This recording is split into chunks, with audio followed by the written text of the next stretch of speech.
जय हिंद, नमस्कार। मैं अंबर जैदी स्वागत करती हूँ आप सबका एक बार फिर से आज के इस कार्यक्रम में। दोस्तों, एक साथ हमारे इस पूरे सब कॉन्टिनेंट में 2 बड़े डेवलपमेंट्स आपको नज़र आ रहे हैं।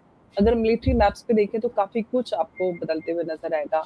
वेस्ट में अगर हम बात करते हैं तो सर क्रीक, जहाँ पर इंडिया-पाकिस्तान का मैरीटाइम डिस्प्यूट है ऑलरेडी, काफ़ी सेंसिटिव ज़ोन है।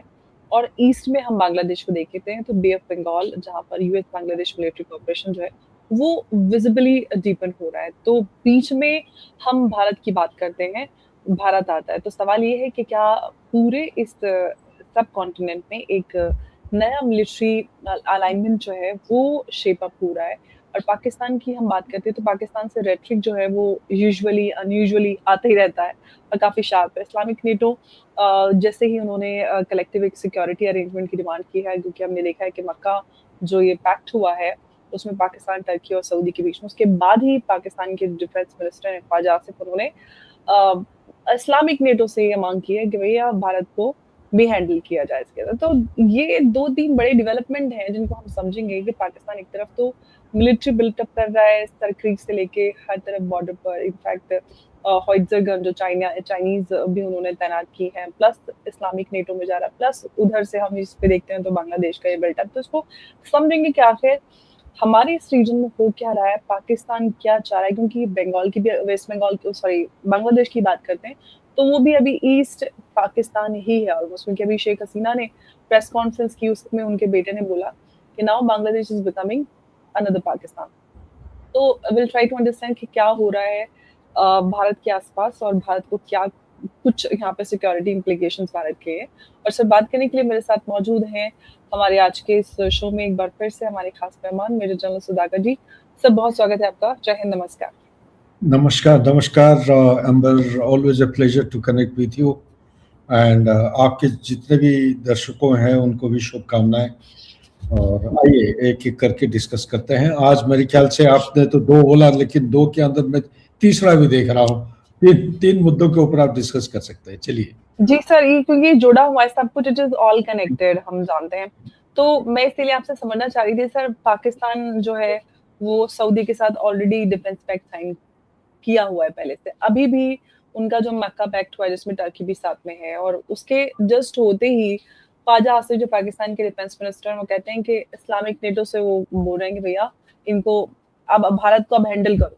ये उनका ये जो स्टेटमेंट है, उन्होंने जो बातचीत की है उसमें उन्होंने ये बात कही है, जिसको हमारे दर्शक देख भी सकते हैं। तो सर आखिर हो क्या रहा है? एक तरफ तो पाकिस्तान बॉर्डर पे बिल्डअप कर रहा है, सर क्रीक से लेके पूरे बॉर्डर पर हम देख रहे हैं कि पाकिस्तान का बिल्डअप चल रहा है। दूसरी तरफ इस तरह के स्टेटमेंट जो रेटरिक आता रहता है पाकिस्तान की तरफ से, क्या सर, ऑल्दो हमारी मिनिस्ट्री ने इस पे क्लैरिफिकेशन दिया जो मक्का पैक्ट हुआ है कि हम देख रहे हैं इसको, we are closely watching it, but again what it means for India and what is changing and what Pakistan is looking for. देखिए अंबर, बहुत अच्छा मुद्दा आपने उठाया है। तो मैं ये कहूँगा, पाकिस्तान जब भी हिंदुस्तान के खिलाफ एग्रेसिव पोस्चर दिखाया है, उस पोस्चर के पीछे पाकिस्तान के अंदर जो इंटरनल सिचुएशन है ये उनके काबू के बाहर हो गया है। अब पहले अगर आप देखते हैं पास्ट में, और वही चीज़ आज के दिन में हो रहा है। ये जो पाकिस्तान ऑक्यूपाइड जम्मू एंड कश्मीर, ये इस किस्म का जो एजिटेशन है ये अभी तक पाकिस्तान के अंदर बहुत कम हुए हैं। ये इम्पोर्टेंट रखता है क्योंकि status of Pakistan occupied Jammu Kashmir, Gilgit and Baltistan, ये जो आप 4 अगर तीनों को आप लेते हैं, इसका एक एक अनोखा किस्म का प्रोमिनेंस के साथ आता है। पहली बात तो उसका लीगल स्टेटस जो है, अभी तक ये पाकिस्तान ऑक्यूपाइड जम्मू कश्मीर कहा जाता है। उनका फेडरल कॉन्स्टिट्यूशन के साथ ये जुड़ा नहीं है। फेडरल कॉन्स्टिट्यूशन इसलिए बजट एलोकेशन जो फाइनेंस डिवीजन करता है, ये एक्चुअली उनका एक दूसरे तरीके से होते हैं। जैसे आमतौर पे पंजाब जैसे एक प्रोविंस है या सिंध प्रोविंस हो गया, तो इनका पॉपुलेशन के आधार पर वो एक प्रो डाटा शेयर होता है, सब एलोकेशन करते हैं। लेकिन ये जो है फेडरल कॉन्स्टिट्यूशन में जुड़ा हुआ ना रहने के कारण पैसा कम मिलता है, सोशियो इकोनॉमिक डेवलपमेंट कम है इनके पास। ना वो कहते हैं ना कि ना रोटी कपड़ा मकान है, ना सड़क बिजली पानी है, इस किस्म की ना हॉस्पिटल है, ना हम उनके टीचर्स हैं, हॉस्पिटल है तो डॉक्टर नहीं है, मेडिसिन ही नहीं मिल रहा है। सो उन्हीं से ही बिजली खरीदते हैं 2 रुपये 60 पैसा 62 पैसे में, और उन्हीं को ही बेचते हैं 12 रुपये 60 पैसे में। सो इस किस्म की, और उन्हीं से सारे रिसोर्सेस लिया जा रहा है। तो ये जो प्रॉब्लम है खैबर पख्तूनख्वा के, देखिए डेली कोई ना कोई ऑपरेशन हो रहे हैं, तो ये बहुत ही आउट ऑफ कंट्रोल होते जा रहा है। आप बलूचिस्तान की तरफ देखते हैं, वहां का भी परिस्थिति बहुत नाजुक है। तो बलूचिस्तान का हो गया, खैबर पख्तूनख्वा का हो गया, आपका गिलगित बाल्टिस्तान और पाकिस्तान ऑक्यूपाइड जम्मू कश्मीर, ये जो सिचुएशन इतना गंभीर हो चुका है, तो पाकिस्तान का सिर्फ एक ही सोल्यूशन निकल, ये जो आर्टिकल आप दिखा रहे हैं, तो उनका टाइम टू टाइम अगर आप डॉट्स को ज्वाइन करेंगे, जब भी उनका परिस्थिति इंटरनल अंदरूनी परिस्थिति जब हाथ के बाहर हुआ है, तब वो हिंदुस्तान के खिलाफ ये एक्शन करने की प्रयास किए हैं।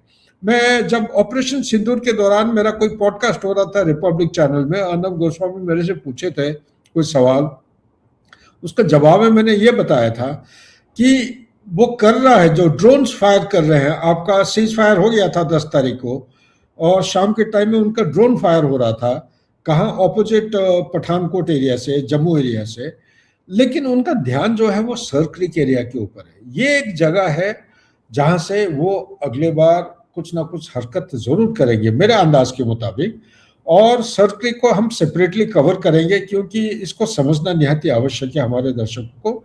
और जो इंटरनेशनल स्टैंडर्ड के मुताबिक कोई भी वाटर बॉडी होता है, कैनाल हो, नदी हो, जो भी है, ये सर क्रिक के बीचों बीच वाला जो नदी का एक बीच वाला जो लाइन होता है, उसको आप मान के चलते हैं वो बाउंड्री है दो देश के बीच में। लेकिन पाकिस्तान उसको नहीं मानता है। वो कहता है कि जो हिंदुस्तान की तरफ जो नदी का किनारा है, वो किनारा कटते जाता है, पानी खा जाता है, वो काट काट के अंदर हिंदुस्तान के तरफ जा रहा है। तो पाकिस्तान कह रहा है कि तो हिंदुस्तान की तरफ जो है लाइन, वो वाला बॉर्डर होना चाहिए। तो इसके वजह से डिस्प्यूट चल रहा है। लेकिन वहां पे अलग अलग किस्म की आपको फिश की वेराइटीज भी मिलते हैं, ऑयल भी है उधर, मिनरल्स भी मिलते हैं। सो बहुत काफी रिच एरिया है उधर। तो वहां पे अगर आप देखेंगे पिछले साल 1.5 साल के अंदर धीरे धीरे वो उन्होंने ट्रुप कंसंट्रेशन मोबिलाइज करके पीछे से लाके वहां पे कंसंट्रेट करना शुरू कर दिया है। आज के दिन में जब हम बात करते हैं तो ये क्रीक्स के अंदर ऑपरेट करने के लिए बटालियंस होते हैं, और बटालियंस का अलग अलग किस्म की इक्विपमेंट होता है। एम्फीबियस होता है, मतलब पानी के बीच में से तैर के वो जा सकते हैं, एम्फीबियस इक्विपमेंट होते हैं। इस किस्म की 6 बटालियन, रिपोर्ट के मुताबिक 6 बटालियन ऑलरेडी आ चुके हैं, प्लस उनका रिजर्व फोर्सेस मोबिलाइज हुए हैं, उधर आके ऑलरेडी कॉन्सेंट्रेट हो रखे हैं। प्लस उनका जो रेगुलर फॉर्मेशन होता है आर्मी का, इसी के बिल्कुल पीछे एक डिवीजन है, डिवीजन के पीछे कोर है पाकिस्तान की तरफ। इनका भी एलिमेंट्स फॉरवर्ड एरिया में वो डिप्लॉय हो रखे हैं। तो हो सकता है कि कोई एडवेंचरस एक्टिविटी करे। और यहाँ पे मैं कह देना चाहता हूँ, ये जो मुंबई का हुआ था 26/11 वाला जो इंसिडेंट, ताज होटल के ऊपर अटैक, ये इसी जगह से लॉन्च किया गया था, यही जो जगह है। तो ये इसके ऊपर ध्यान रखना निहायत आवश्यक है। पाकिस्तान के साथ जुड़ा हुआ जो चीज आपने बताया अभी, पाकिस्तान, तुर्की और सऊदी अरेबिया का जो ट्राइलेटरल अलायंस एक बनाया है, ये जो ट्राइलेटरल अलायंस बना है, ये पहले से उनका जो बायलेटरल एग्रीमेंट था, जैसे मान लीजिए पाकिस्तान और Saudi Arabia mutual defence act था, तो वो मेरे ख्याल से 1 साल पुराना, 2025 को उन्होंने किए थे। उसके आधार पर उन्होंने क्या किया है, ट्राइलेटरल एग्रीमेंट बनाया है। ट्राइलेटरल एग्रीमेंट में बाकी जो चीजें हैं वो तो इतना सीरियस नहीं है, लेकिन एक चीज जो लिखा है कि एक देश के ऊपर कभी भी हमला होता है, जैसे नाटो का आर्टिकल 5, ये माना जाएगा कि बाकी 2 देशों के ऊपर भी अटैक हो रहा है। बड़ी बात यह है कि आज तो ये 3 देश हैं वेस्ट एशिया में, कुवैत, कतर, ये जो देश है वो धीरे धीरे अपना इंटरेस्ट दिखाना शुरू किया है, क्योंकि ये एक नया आर्किटेक्चर। और इससे एक चीज और जाहिर भी हो रहा है कि ये सुन्नी मुस्लिम के देश हैं। इस किस्म की जो ग्रुपिंग बनाते हैं, तो ये एक अलग किस्म का डिवाइड होने जा रहा है। अभी जो कोशिश कर रहे थे अब्राहम अकॉर्ड में सबको एकजुट ला के इजराइल को आइडेंटिटी करेंगे और उसको एक्सेप्ट करेंगे, इसकी बरखिलाफ ये कदम उठाते जा रहे हैं और ईरान को आइसोलेट करते जा रहे हैं। और मेरा अंदाज ये है, यूएस जैसा एक सुपर पावर, उसके बेसिस को, 19 बेसिस को ईरान ने तहस नहस कर दिया। ये तुर्की और पाकिस्तान के पास क्या है, कौन सा चीज है जो ईरान को रोक पाएंगे? तो इसलिए मैं कह रहा हूं, चाहे कितने भी कोशिश कर ले, तो आने वाले समय में हमें अंदाज लगेगा वो क्या टिक पाएंगे, या ऐसा ही यूएस जब सुपर पावर को पूरा, सारे पावर थाड को पूरा जला दिया, राख कर दिए, उसके जो रडार है, पेट्रोल मिसाइल का इकोसिस्टम को पूरा जला दिया, ग्राउंड स्टेशन है, सैटेलाइट, हर सैटेलाइट जो ऊपर उड़ता है आसमान में, उसके नीचे एक ग्राउंड स्टेशन होता है। ग्राउंड स्टेशन में खूब सारे रडार्स होते हैं, सारे रडार्स को उड़ा दिया उन्होंने। Optical fibre, storage points, water storage, desalination plant, ठीक है ना, पावर स्टेशन, ये सब कुछ उन्होंने तहस नहस कर रखे हैं। तो यह इस हालत में पाकिस्तान क्या करेगा? हालांकि हम जब अभी बात कर रहे हैं पाकिस्तान का, कहते हैं कि 8,000, मेरे हिसाब के मुताबिक 9,000 से ज्यादा ट्रूप्स ऑलरेडी सऊदी अरेबिया में है। ये सऊदी अरेबिया के साथ उनका पुराना एक पैक्ट हो रखा है, जिसके तहत ये जाके उधर सिक्योरिटी प्रोवाइड करते हैं और सऊदी अरेबिया उसके बदले में ऑयल देता है उनको। लेकिन अभी नफरी उन्होंने बढ़ा दिया है। जब पाकिस्तान खुद जल रहा है अपना घर के अंदर, तो बाकी देशों का क्या जाके प्रोटेक्शन करेंगे? तो ये प्रोटेक्शन जो बहाने तो इन शॉर्ट सर यही है कि वो आर्मी को बेचे जा रहे हैं, आर्मी बिक रही है, और तो कुछ है नहीं बेचने के लिए, गधे और आर्मी के अलावा। बिल्कुल सही बात कह रहे हैं आप। और ये जो एक तो ये हो गया, लेकिन ये जो तीनों का जो गठबंधन हुआ है, इसमें इंटरेस्टिंग बात यह है कि तुर्की के पास ड्रोन्स हैं, काफी state of the art modern drones. उनके पास एविएशन सेक्टर में काफी इंडिजिनसली डेवलप कर रहे हैं। ये एक देश है जो इंडिजिनसली डेवलप कर रहा है, close to 5th generation aircraft, कान बोलते हैं, 4.5 है लेकिन 5th जनरेशन, उसके ऊपर ध्यान दे रहे हैं। एरोस्पेस इंजन खुद ही डेवलप करना शुरू कर रहे हैं। और पाकिस्तान के पास न्यूक्लियर वेपन है, उनके पास this is the 6th largest arm forces in the world.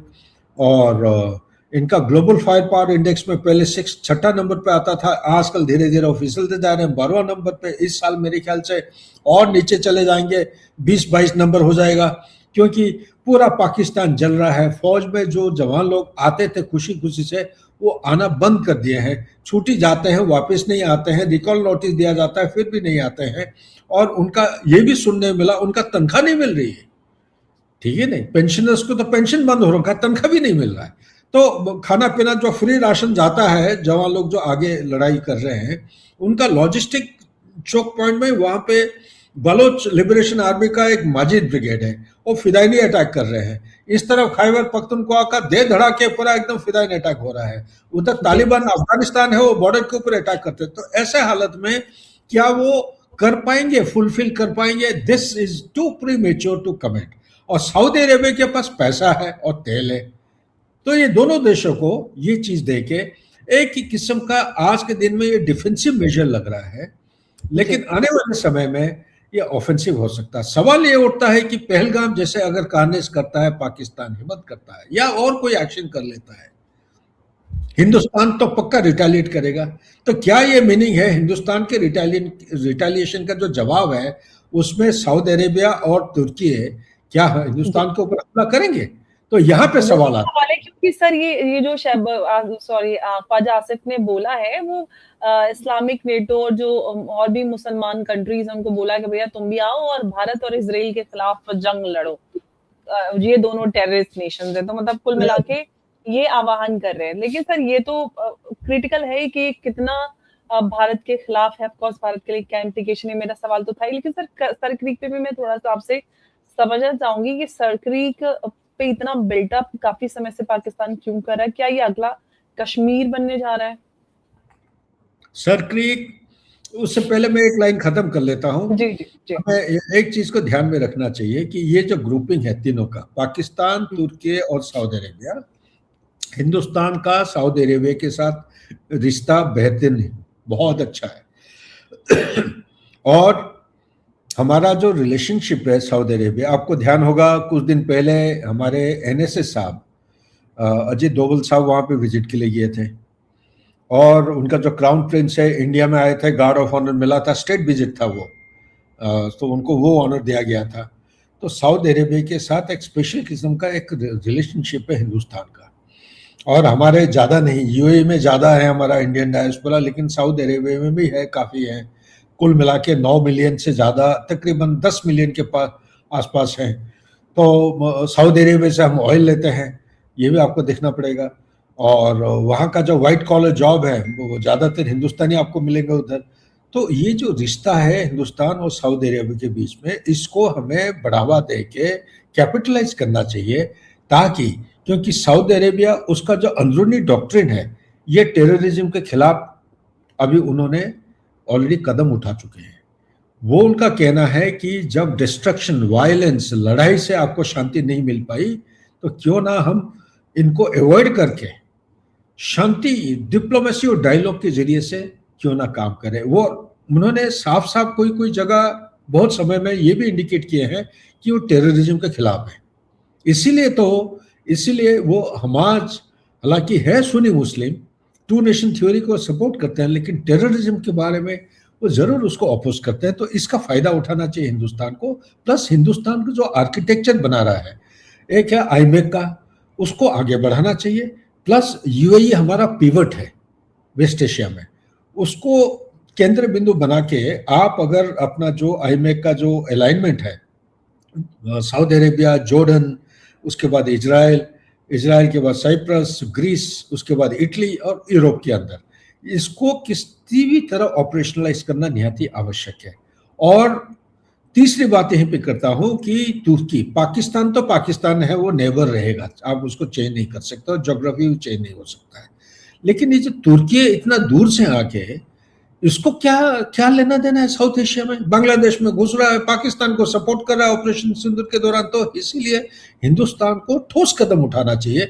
Cyprus और ग्रीस के साथ जैसे बातचीत चल रही है, ब्रह्मोस को देना डिफेंस कोलाबोरेशन, आर्मेनिया को हथियार देना, और हमारा बातचीत चल रही रोमानिया के साथ, मोल्डोवा के अभी प्रेसिडेंट मैडम गए थे, मुर्मू मैम वहाँ विजिट करके आए हैं। तो ये जो तुर्की के पूरे चारों तरफ जो देश है, उनके साथ हमारा रिश्ता इम्प्रूव करना निहायत आवश्यक है। सिर्फ ब्रह्मोस, हम तो ग्रीस के साथ बात कर रहे हैं या साइप्रस के साथ, और भी देखना चाहिए बाकी देशों को हमारे हाथ हथियार देना। ये एक बढ़ावा देगा हमारा रिलेशनशिप और जॉइंट कोलैबोरेशन का जो ऑपरेशन है। प्लस ट्रेड फ्लो, क्योंकि स्यूज कैनाल तो टाइम टू टाइम ब्लॉक हो जाएगा, तो ये रूट अनरिलायबल, अनप्रिडिक्टेबल रूट है, रेड सी के ऊपर डिपेंड नहीं कर सकते हैं। तो इसलिए ये रूट को इसको actually we have to give life to this very concept and take it forward. So ये एक पॉइंट था। दूसरा, जो सर्किल के बारे में आप पूछते हैं, मैं सिर्फ इतना कह देना चाहता हूँ, सर्किल एक ऐसा जगह है जहाँ पे आपको अलग अलग किस्म की जो स्पीसीज हैं, फिशरी के जो स्पीसीज होते हैं, वो अलग अलग किस्म की मिलते हैं वहाँ पे, और काफ़ी मात्रा में मिलते हैं। मिनिमम एफर्ट, मैक्सिमम आपका फिशिंग हार्वेस्ट होता है, नंबर 1। नंबर 2, वहाँ पे ऑयल होने का बहुत संभावना है। नंबर 3, रेयर अर्थ एलिमेंट का ज़्यादा प्रचुर मात्रा में होता है। आपको मैं बता देना चाहता हूँ, सर्कटिक एरिया में जहाँ पे हमारा बीएसएफ का पोस्ट है, वहाँ से एक crow flight distance opposite Pakistan की तरफ करीब 8 किलोमीटर दूरी पे उनका एक रेंजर्स का पोस्ट है। रेंजर्स की पोस्ट के बीचों बीच में एक चाइनीज कंपनी वहाँ पे डिप्लॉय हो रखा है। वो रेयर अर्थ एलिमेंट वहाँ से एक्सट्रैक्ट कर रहा है, लेकिन बीचों बीच में एक बिल्डिंग है, बिल्डिंग के ऊपर एक मीडियम मशीन गन लगा है, हिंदुस्तान की तरफ पॉइंट कर रहा है। तो अगर civil company, state owned civil company काम कर रही है, तो उधर फौज क्या कर रहा है, पीएलए के उधर ट्रुप्स क्या कर रहे हैं? तो इसीलिए सिर्फ पाकिस्तान तैयारी हालत में नहीं, बल्कि चाइना भी वहां पे जा रहा है। सर्कलिक आने का फायदा यह है, ये ऐसा गुजरात का ऐसा एक हिस्सा है, रन ऑफ कच्छ के एरिया में आता है ये, जिसमें पॉपुलेशन काफी मात्रा में रेडिकलाइज हो रखा है। नंबर 1, पिछले 10-15 साल के अंदर डेमोग्राफिक स्वेल एंड स्वैप, ये बहुत बदलाव होने लगे हैं, और इनके अंदर लोगों का सबवर्शन, और ये जो होता है ना स्लो मात्रा में रेडिकलाइजेशन, एक ऐसा प्रोसेस है सोशल मीडिया के जरिए से लोगों की मन को बदल डालना। और ये एक पाकिस्तान की तरफ से ये ज़्यादा शुरू ये इसलिए हो रहा है क्योंकि अगर आप देखेंगे सर्कलिक सर्क्रिक से लेके आपका जो हिंदुस्तान के जो मेन पोर्ट्स हो रहे हैं, जैसे कि मुंद्रा पोर्ट हो गया, और आपका मुंद्रा के अलावा और 2-4 पोर्ट अभी नए कंस्ट्रक्शन स्टार्ट हो गया है, नए बनने जा रहे हैं। ये सारे पोर्ट जो है, ये ज़्यादा से ज़्यादा 200 किलोमीटर, कम से कम आपका 75 किलोमीटर, इतना दूरी पे ये लोकेटेड है। तो अगर ये उनका गन पोजीशंस हो या उनका लॉन्ग रेंज कोई आर्टिलरी हो या कोई मिसाइल सिस्टम हो, तो ये पोर्ट्स के ऊपर अगला अटैक हमला जो होगा, ये बिना कोई, आजकल की ऑपरेशन सिंदूर ने एक चीज बताया सभी को कि जरूरी नहीं है कि बूट्स ऑन ग्राउंड में जाके हमेशा अटैक करें। स्टैंड ऑफ अटैक के जरिए से, ड्रोन के जरिए से, एक ड्रोन एक नया एक प्लेटफॉर्म शुरू हुआ है जिसको ये वहां से चला के हमारे इकोनॉमिक सेंटर्स ऑफ एक्सीलेंस को वो हार्म कर सकते हैं। हमारा टारगेट क्या है कि 2030 तक हमारा जो एक्सपोर्ट का लेवल है ये $2 ट्रिलियन तक पहुंचना चाहिए। आज के दिन में $854 बिलियन पहुंचा है, गुड्स एंड सर्विसेज दोनों मिला के। तो ये 2 ट्रिलियन पहुंचने के लिए हमें इकोनॉमी को एक पर्टिकुलर रफ्तार में ले चलना पड़ेगा। पाकिस्तान का एम है या तुर्की का एम है या बाकी देश जो हमारे एडवर्सरी हैं, उनका एम है हमारा इकोनॉमिक इंटरेस्ट को किसी भी तरह डैम्पेन करना है, स्लो डाउन करना है। हमारा जो एम है $30 ट्रिलियन बाय 2047 बनने का, उनका टारगेट वो है।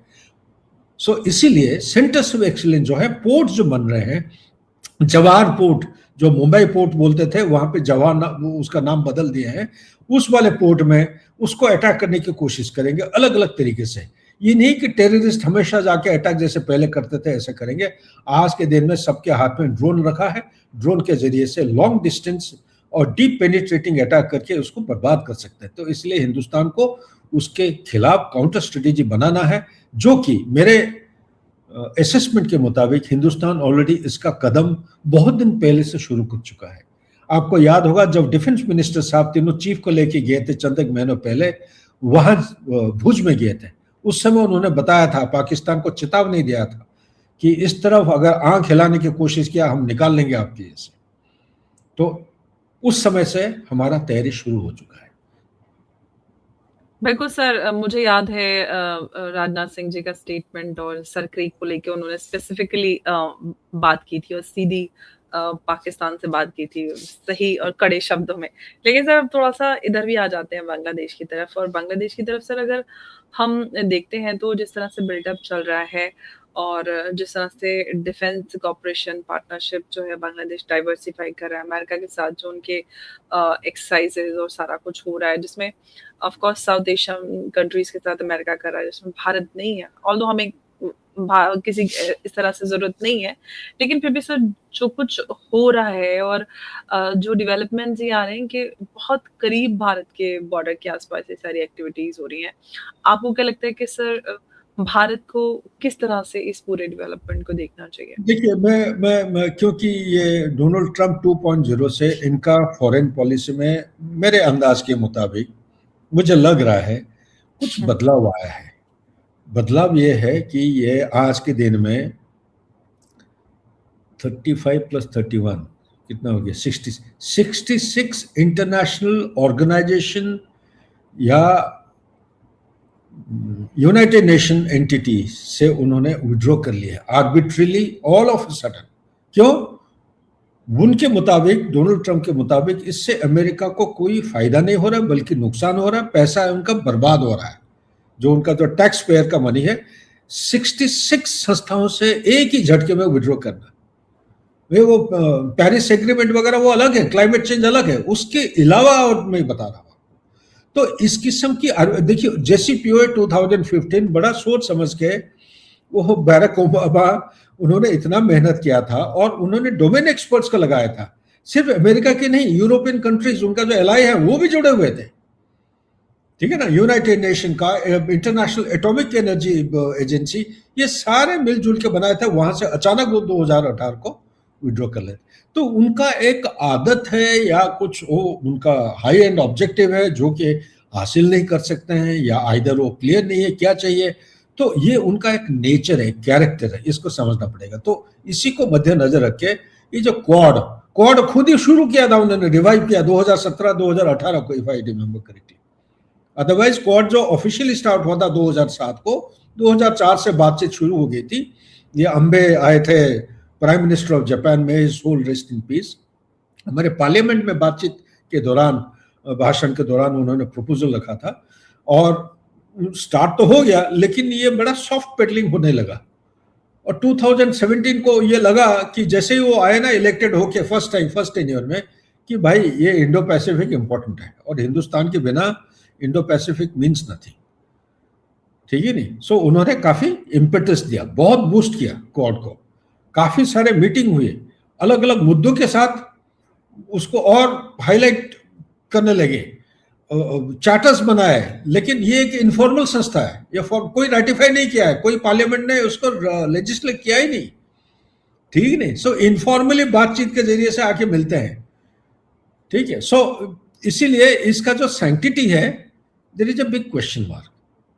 सो कहते हैं कि Quad is basically economic grouping organisation, और जिसके तहत उसका शुरू कहाँ से हुआ था, सुनामी 2004 में जो सुनामी हुआ था इंडियन ओशन रीजन, अब हमारा बे ऑफ बंगाल में, वहां से बेसिकली डिजास्टर मैनेजमेंट में कोऑपरेट करने के लिए मल्टीनेशनल एलिमेंट्स को, एक ही चुनौती जब होता है उसको एड्रेस करने के लिए आपसी इंटरऑपरेबिलिटी और कोऑपरेशन को बढ़ावा देने के लिए ये किया गया था। लेकिन धीरे धीरे ये पैंडेमिक जैसे स्टार्ट हो गया, उसके बाद पैंडेमिक की वजह से सप्लाई चेन डिसरप्शन हुआ, price rise in food, fuel and fertiliser होने लगा, तब उनको धीरे धीरे मुद्दों को जोड़ने लगे। जैसे फॉर एग्जांपल सेमीकंडक्टर हो गया, या आपका और क्रिटिकल टेक्नोलॉजी हो गया, या रेयर अर्थ एलिमेंट हो गया, इस किस्म का ट्रेड पॉलिसीज वगैरह वगैरह।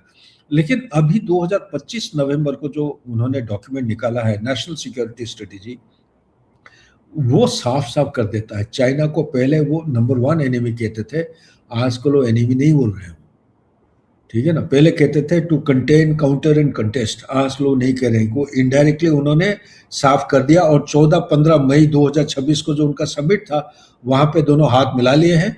जी के जो बात था ना, constructive strategic stability with cooperation, और जी ने बोला कि अमेरिका को आपका जो है तरीका आपका है बाय डोमिनेशन, इसलिए आपका मिलिट्री बेसिस है 790 800 से ऊपर मिलिट्री बेसिस अलग अलग, आप डोमिनेट करना चाहते हो, आप कोएर्शन, दबाव के जरिए से आप उसको पूरा विश्व का आप कंट्रोल करना चाह रहे हैं, और आपका इरादा है कन्फ्रंटेशन, लड़ाई करके आप कन्फ्रंट करो। तो उन्होंने जी बताया था कि आप आपके स्पेयर में आप बढ़ते रहिए, उसमें मैं रुकावट नहीं करूंगा, चाइना रुकावट नहीं करेगा, मैं अपना जो स्पेयर है उसमें ग्रो करने दीजिए, क्यों मेरे को रोक रहे हैं।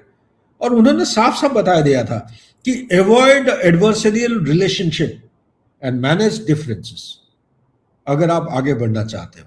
क्योंकि हर कोई भी कोएर्शन, इंटिमिडेशन या प्रेशर का टेक्निक होता है, जैसे अमेरिका डाल देता है, या कोई ट्रेड एंड टैरिफ का कोई भी इम्पोज करते हैं चाइना के खिलाफ। आज के दिन में चाइना जो है रेयर अर्थ एलिमेंट 90 to 97% उसका डोमिनेंस है वर्ल्ड ओवर, 60% प्रोसेसिंग, 80% प्रोडक्शन का डोमिनेंस। फिगर इससे ज्यादा है, मैं जानबूझ के कम बता रहा हूं। और आप देखेंगे ओवरऑल एवरेज लेते हैं कि फुल डोमिनेंस इसका जो प्रोसेसिंग, कोई भी रेयर अर्थ एलिमेंट को आप, रेयर अर्थ एलिमेंट रेयर नहीं है, बहुत है, लेकिन उसको जो माइनिंग और extraction is a very complicated process. इसके लिए 2 अलग अलग किस्म के इक्विपमेंट होते हैं, सॉफ्ट और दूसरा hard variety and soft variety का बहुत सारे देशों के पास मशीनरी है, लेकिन ये जो हार्ड वेराइटी है उसका जो एक्सट्रैक्ट करना मशीन सिर्फ चाइना के पास है। वो ऐसा है गैलियम, जर्मेनियम, एंटोनियम, नियोडीमियम एक ऐसा क्रिटिकल मिनरल है जिसके बिना आपका F-35 उड़ नहीं सकता है, आपका टेस्ला चल नहीं सकता है, आपका डाटा सेंटर में लाइट होगी नहीं, ठीक है ना। सो सोलर सेल, सोलर पैनल्स, ये जो बना, प्लस एक ग्राफाइट, हर एक इक्विपमेंट में एक ग्राफाइट लगता है, जैसे कि फिन एक्चुअर्स है, fin stabiliser, missile guidance system, अलग अलग ये होते हैं। ये जो ग्राफाइट है उसका प्रोसेसिंग मेथड का मशीन चाइना के पास है, फुल डोमिनेंस 70 to 90% और मोर, और 99% इस America is dependent on China. इसलिए उनको झुक के, क्योंकि लेवरेज चाइना का फेवर में है, इसलिए उनको झुक के रहना पड़ रहा है।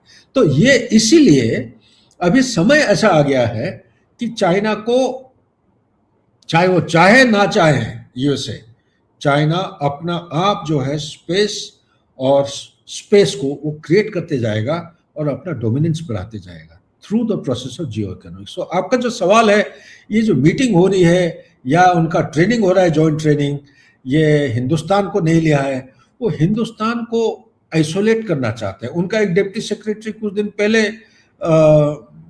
राइसिना डायलॉग में आके बोल के गया था ना कि we have learned our lessons, हमने सबक सीख लिया है चाइना को सपोर्ट करके।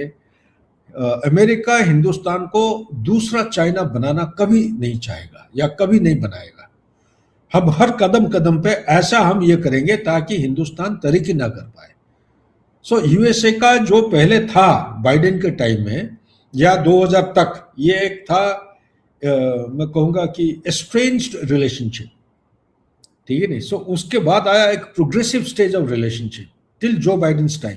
लेकिन डोनाल्ड ट्रंप जो 2.0 से हुआ है, तब से वो हिंदुस्तान के पीछे पड़ गया है। चाहे आप टैरिफ की बात करिए या ट्रेड डील की बात करिए, H1B वीजा की बात करिए, कोई भी, वो हिंदुस्तान वहां पे अमेरिका में हर जो हाई प्रोफाइल अपॉइंटमेंट है वो भरे हुए हैं हिंदुस्तान में, उनसे वो डर रहा है क्योंकि उनके पास काबिलियत है ही नहीं, ठीक है नहीं। सो इसीलिए वो एक नया एक हर देश के साथ चाइना को ऊपर से कह रहे हैं कि ठीक है, आपके बात हम मानते हैं, आपको हम पुशबैक नहीं करेंगे ओपनली, लेकिन भीतर भीतर से उनका इरादा वही है। पेट्रो डॉलर का जो डिक्लाइनिंग स्टेटस हो रहा है अभी, पहले 86% डोमिनेंस होता था और उसके इंटरनेशनल रिजर्व करेंसी उसके it came down to 54% during pandemic, और अभी आज के दिन में 56 to 58% के बीच में स्टेबलाइज हुआ है। लोग कहते हैं, एक्सपर्ट कहते हैं, जिस दिन ये 50% से नीचे जाएगा, आप मान के चलिए क्या होगा कि ये इंटरनेशनल रिजर्व करेंसी बनना बहुत मुश्किल हो जाएगा। और ये जो 40 दिन की जो एरियल बॉम्बार्डमेंट की जो लड़ाई हुई थी 8 अप्रैल में खत्म हुआ वेस्ट एशिया में ईरान के खिलाफ, ये चंद एक चीजों को सामने लाया है कि America has actually demonstrated it's limits of power. पहले बोलते थे ना power was unlimited, it is the most super power. अभी वो बोलता है कि किस हमारे पास सारे हथियार सारे इक्विपमेंट है, लेकिन ये 40 दिन के लड़ाई में और जिस तरह ईरान ने उनको दे धमा के जवाब दिया है, डट के पूरा रिटालिएट किया है, यही एक सबसे पहला चीज है। America has demonstrated it's limits of power, number 1। Number 2, पहले जो मोनोपोली हुआ करता था टेक्नोलॉजी, इक्विपमेंट और इंफॉर्मेशन के ऊपर, ये भी धीरे धीरे हराना शुरू कर दिया है। तीसरा देखेंगे उनका जो हेजिमोनी होता था America particularly but collectively western alliance, इनका hegemony has begun, it has actually started to decline. मतलब बोलते हैं ना the beginning of the end has started, वो जो कहते हैं। सो और चौथा पॉइंट क्या है, बड़ी इंपॉर्टेंट पॉइंट है, समय था विश्व में अमेरिका का अलावा कोई थे नहीं, एक यूनिपोलैरिटी का फेज चल रहा था अनसक्सेसफुली आई वुड से। लेकिन अभी एक देश उभर के आ रहा है जिसके पास state of the art equipment, artificial intelligence enabled platforms, उसके पास सर्वेलेंस टेक्नोलॉजी और मिलिट्री इंटेलिजेंस, एक्यूरेट इंटेलिजेंस दे पा रहे हैं, और उनका ड्यूल यूज प्रोडक्ट्स भी दे प्रोवाइड कर पा रहे हैं। उनका बैंकिंग सेक्टर के लिए जो है ना इंटर कॉन्टिनेंटल क्रॉस बॉर्डर जो ट्रांसफर ऑफ मनी है, उसका भी साधन वो कोशिश कर रहे हैं। ब्राजील कर रहा है, रशिया कर रहा है। रशिया से जब से फॉरेक्स रिजर्व को फ्रीज कर दिया उन्होंने as means of meaning to punish Russia, तब से ये सोच विचार शुरू हो गया है। काफी देश हैं जो तेल खरीद रहे हैं in non dollar currency. Maduro को क्यों हाईजैक किया, मादुरो एंड हिज वाइफ? इसलिए क्योंकि मादुरो 2018 से चुनौती दिया था कि जिसको मेरे से तेल खरीदना आ जाओ, नॉन डॉलर करेंसी में खरीद सकते हो। इसी तरह इनका जो पेट्रो डॉलर का एग्रीमेंट था 50 साल का, ये 2024 जून को खत्म हुआ। 2024 जून को crown prince of Saudi Arabia, उन्होंने भी बोला था इनडायरेक्टली डायरेक्टली काफी जगह कि you are open to come and buy in any currency, क्योंकि उन्होंने रिन्यू करने के लिए इनकार कर दिया। पेट्रो डॉलर का जो एग्रीमेंट था अमेरिका के साथ, उसको इनकार कर दिए कि नहीं होगा। तो ये जो चेंज ऑफ सिचुएशन हो रहा है, ब्रिक्स में 5 थे फाउंडिंग मेंबर, आज के दिन में 11 है। इस साल उम्मीद किया जा रहा है कि और भी 8-10 जुड़ जाएंगे, 20-21 हो जाएंगे। यही ब्रिक्स तब बना नहीं था, लेकिन हाइपोथेटिकली कह रहा हूं 1995 को इसका अगर वैल्यू देखेंगे जीडीपी टर्म्स में, पीपीपी रेटिंग में, ये अगर 16%, विश्व का जीडीपी का 16% हुआ करता था, उसी समय 1995 में लीडिंग इकोनॉमीज का होता था कितना, 43.7%। और 15 साल के बाद 2010 तक क्या हुआ, ये जो ब्रिक्स वाले कंट्रीज हैं, जो 16% था वो बढ़ के 26% हो गया, और जो लीडिंग इकोनॉमीज था 43.7%, उनका कम होकर 36% आ गया। अभी अगर 2026 को देखते हैं, अगर टोटल करके देखेंगे, GDP comparatively has gone up. लोग कहते हैं 37%, actually it has cross 40% now, 41 point something है, कोई कोई जगह आपको 44% मिलेगा, but it is between 39 to 41%। और जो लीडिंग इकोनॉमीज है, परसेंटेज मैं कह रहा हूं कंपैरेटिवली, ये आप ट्रिलियन डॉलर को मत जोड़िएगा, कंपैरेटिवली जब इवैल्यूएट करते हैं, इनका कम होके लीडिंग इकोनॉमीज का 29% आ गया है। सो धीरे धीरे क्या दिखाया ना कि ग्लोबल साउथ यानी कि Asia, this is Asia century, और एशिया के अंदर ये इंडिया का ही टाइम है। तो इन सारे चीजों को देख के अमेरिका साम दाम दंड भेद कर रहा है, किसी भी तरह हिंदुस्तान को अलग करके रखो, और वो इंडिपेंडेंटली बांग्लादेश जैसी जगह है, वो अंदर अंदर से वो प्रभाव डालना चाह रहे हैं, counter China, push back China, लेकिन ऊपर से वो दिखा रहा है कि वो एक्सरसाइज कर रहे हैं ताकि हिंदुस्तान को डिस्टेबलाइज कर पाए, ताकि हिंदुस्तान के खिलाफ वो एक्शन ले सकते हैं। ये एक फ्लैंक है बांग्लादेश को, ये मत समझिए कि वहां पे डेमोक्रेसी आ गया है और उसके वजह से सब कुछ साधारण हो जाएगा, ये सब कुछ असाधारण हो। अभी अभी मैंने एक पॉडकास्ट खत्म किया है कि जो शेख हसीना का, चाहे सच हो झूठ हो, चाहे वो जाए या ना जाए, लेकिन ये जो कदम उठाया अभी उन्होंने, चाहे भारत सरकार के तहत या इंडिपेंडेंटली, ये बहुत अच्छा एक लिवरेज है। हिज होलीनेस दलाई लामा हिंदुस्तान में रहने की वजह से चाइना के खिलाफ एक हिंदुस्तान की फेवर में एक बहुत स्ट्रॉन्ग लिवरेज है। इसी तरह शेख हसीना अगर यहाँ रहते हैं, ये एक स्ट्रॉन्ग लिवरेज बन जाता है। 54 नदी अगर हमारे देश को पार से निकल के बांग्लादेश में जाता है, ये एक लिवरेज है। गंगा वाटर का जो ट्रीटी है 30 साल के 96 में साइन हुआ था, इसी साल खत्म हो रहा है शायद नवंबर दिसंबर 26 को खत्म हो रहा है। ये एक ट्रीटी जो है उसको रिन्यू करे ना करे, रिवोक करोगे, ये एक लिवरेज है। इसी तरह आपका ब्रह्मपुत्र नदी जो आता है, जमुना बनता है बांग्लादेश में, वो भी पानी जो आता है वो एक लिवरेज है। और तीस्ता नदी का पानी एक लिवरेज है। अगर वो मोंगला पोर्ट को चाइना को दे सकते हैं, ये भी सब कुछ अमेरिका के डायरेक्शन पे, डीप स्टेट के डायरेक्शन पे हो रहा है। ये चाइना और अमेरिका अभी ये स्ट्रेटेजिक कन्वर्जेंस दिख नहीं रहा है अभी। नहीं तो मोंगला पोर्ट क्यों इधर एक्सरसाइज कर रहे हैं और उनको दिख नहीं रहा है कि चाइना को दे दिया है मोंगला पोर्ट। ये किसी के हुक्म पर हो रहा है, टैसिट इंडिकेशन।